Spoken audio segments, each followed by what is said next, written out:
Israel अपने बंधकों की रिहाई के लिए गाजा पर हमले कर रहा है, निहत्थे लोगों की जान ले रहा है, हमास पर दबाव बना रहा है ताकि इजरायली बंधकों को वापस लाया जा सके। गाजा में जिस तरह की तबाही इजराइल ने मचाई है, उससे पूरी दुनिया हैरान और दुखी है। बल्कि अमेरिका के साथ साथ पूरी दुनिया इजराइल से युद्ध विराम की मांग कर रही है। लेकिन इजराइल ने भी कसम खा रखी है कि जब तक उसके बंधकों को नहीं छोड़ा जाएगा, तब तक उसके हमले गाजा पर जारी रहेंगे। हालांकि इसी बीच अमेरिका ने हमास और इजराइल के बीच समझौता कराने की कोशिश तो की, जिसे हमास ने तो मान लिया, लेकिन इजराइल ने युद्ध विराम के समझौते को सिरे से इनकार कर दिया। और तो और गाजा में तबाही के बीच इजरायली पीएम नेतन्याहू ने बड़ा बयान देते हुए दावा किया है कि उनके सभी बंधकों को वापस लाया जाएगा। नेतन्याहू का साफ साफ कहना है कि जिंदा या मुर्दा सभी बंधकों की वापसी होगी। आपको बता दें, सोमवार को भी इजराइल के हवाई हमलों में गाजा में कम से कम 52 लोगों की जान चली गई। बेंजामिन नेतन्याहू का बयान तब आया जबकि 10 इजरायली बंधकों की रिहाई पर भ्रम की स्थिति बनी हुई है। हाल ही में इजराइल ने गाजा पर हमले तेज कर दिए हैं। वहीं इजराइल ने गाजा को जाने वाली राहत सामग्री पर भी रोक लगा दी थी। ऐसे में अंतर्राष्ट्रीय स्तर पर नेतन्याहू को आलोचना का सामना करना पड़ रहा है। लेकिन इसी बीच नेतन्याहू का कहना है, हमें आज नहीं तो कल, कल नहीं तो परसों सारे बंधकों को वापस लाना है। हम हिम्मत नहीं हारने वाले हैं। हम चाहते हैं कि जिंदा या मुर्दा सबको वापस लाया जाए। बता दें आपको, अक्टूबर 2023 में हमले के दौरान हमास ने कम से कम 251 लोगों को बंधक बनाया था। इजरायली सेना का कहना है कि इनमें से कम 34 की मौत हो चुकी है। कुल 57 बंधक अभी भी गाजा में हैं। जबकि सोमवार को हमास ने कहा कि उसने अमेरिकी राजदूत विटकॉफ का सीजफायर प्रस्ताव स्वीकार कर लिया है। हालांकि बाद में विटकॉफ के ही प्रवक्ता ने कहा कि फिलिस्तीनी प्रस्ताव को मानने को तैयार नहीं है। अमेरिकी राजदूत ने कहा कि हमास ने हमें निराश किया है, वो प्रस्ताव मानने को तैयार नहीं है। खबर यह है कि इजराइल ने गाजा में हाल ही में फहमी अल जरजावी स्कूल पर हमला कर दिया। यहाँ विस्थापित हुए लोग रुके हुए थे। जानकारी के मुताबिक इस स्कूल में करीब 33 लोगों की जान चली गई है। वहीं कई बच्चे घायल हुए हैं। जबकि इजरायली सेना का कहना है कि यहाँ बहुत सारे हमास से जुड़े लोग छिपे हुए थे। इजराइल ने साफ साफ कहा है कि आम लोगों को कम से कम नुकसान पहुंचाकर ये ऑपरेशन किया गया है। वहीं एक और इजरायली हमले में कम से कम 19 लोगों की मौत हुई है। स्पेन में इकट्ठा हुए यूरोपीय और अरब के नेताओं ने कहा कि युद्ध अब बंद होना चाहिए, यह बहुत अमानवीय है। वहीं इजराइल का कहना है कि हमास के पूरी तरह खत्म होने और सारे बंधकों को वापस लाने तक युद्ध विराम का ऐलान नहीं किया जाएगा।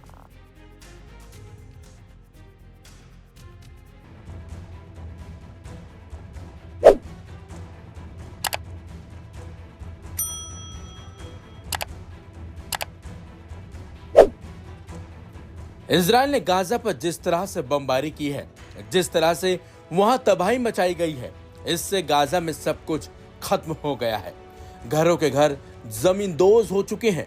लोग भूख से चिल्ला रहे हैं और उनकी जान जा रही है, जिसकी वजह से इजराइल पर युद्ध विराम का दबाव बनाया जा रहा है। इसी बीच एक खबर भी आई कि दोनों देशों के बीच युद्ध विराम होने की संभावना है। लेकिन अब खबर यह है कि इजराइल ने गाजा में युद्ध विराम के लिए पेश किए गए अमेरिका के प्रस्ताव को मानने से इनकार कर दिया है। इसे लेकर इजराइल की ओर से बयान भी सामने आया है। इजराइल के एक वरिष्ठ अधिकारी ने कहा, नया सीजफायर और बंधक समझौता किसी भी इजरायली सरकार के लिए अस्वीकार्य है। हमास की ओर से सीजफायर के लिए ऐसी शर्तें लगाई गई हैं जो इजराइल के युद्ध लक्ष्यों और बंधकों को छुड़ाने की क्षमता को कमजोर करेंगी। वहीं हमास ने सीजफायर पर अपनी सहमति जताई है, लेकिन इजराइल के इनकार से गाजा में युद्ध रुकने की उम्मीदें एक बार फिर से कमजोर होती जा रही हैं। आपको बता दें, गाजा में अक्टूबर 2023 से युद्ध चल रहा है। युद्ध से गाजा में 53,000 से ज्यादा मौतें हो चुकी हैं और भारी तबाही हुई है। वाइनेट की रिपोर्ट के मुताबिक इजराइल के अधिकारी का कहना है, यह समझौता हमास के सामने सरेंडर करने जैसा है। समझौते में पहले दिन केवल 5 जिंदा बंधकों को रिहा करने और 60 दिनों के बाद 5 और बंधकों को रिहा करने जैसी शर्तें हैं। इसके अलावा अमेरिका की निगरानी में इजराइल को अपनी सेना को 2 महीने पहले ही स्थिति में वापस बुलाने और गाजा में व्यापक मानवीय सहायता पहुंचाने की शर्तें हैं। हमास ने समझौते पर अपने वरिष्ठ अधिकारी खलील अल हैया और विटकॉफ के हस्ताक्षर की भी मांग की है। इसके अलावा इजरायली अधिकारी ने बताया, हमास ये तय करेगा कि हमें 2 महीने के बाद 5 और बंधक मिलेंगे या नहीं। हमें अपने लोगों के शवों के लिए भी खुशामद करनी होगी। इजराइल की कोई भी सरकार इससे सहमत नहीं होगी। ये शर्तें डोनाल्ड ट्रंप के विशेष दूत स्टीव विटकॉफ की ओर से शुरू की गई है। बातचीत के उस ढांचे से अलग है जिसके लिए इजराइल प्रतिबद्ध है। दरअसल अमेरिका के विशेष दूत स्टीव विटकॉफ ने यह सीजफायर मसौदा तैयार किया था।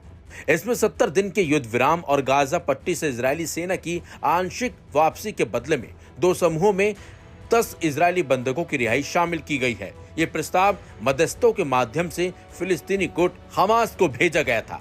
इजराइल से भी इस पर राय मांगी गई थी। तो वहीं हमास के करीबी एक फिलिस्तीनी अधिकारी ने सोमवार को रॉयटर्स को बताया था कि हमास ने अमेरिका के विशेष दूत स्टीव विटकॉफ की ओर से भेजे गए नए युद्ध विराम प्रस्ताव पर सहमति व्यक्त की है। हमास की सहमति के बाद इजराइल की प्रतिक्रिया का इंतजार किया जा रहा था। इजराइल ने इसे मानने से इनकार कर दिया है। ऐसे में अब जिस तरह से इजराइल ने युद्ध विराम के समझौते को मानने से इनकार कर दिया है, उससे तो साफ है कि अभी भी गाजा पर इजराइल की बमबारी जारी रहेगी, क्योंकि इजराइल के साफ साफ कहना है कि वो किसी के आगे झुकेगा नहीं और जिस तरीके से समझौता उसके सामने पेश किया गया है वो झुकने जैसा है, जो बिल्कुल भी इजराइल की कोई भी सरकार बर्दाश्त और समझौते को स्वीकार नहीं करेगी।